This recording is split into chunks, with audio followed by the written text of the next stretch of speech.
डालेंगे और हल्दी पाउडर 1 चम्मच डालेंगे।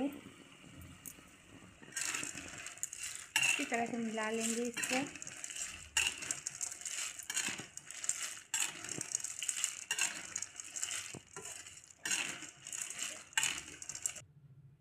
बन गया अब थरोई का करी।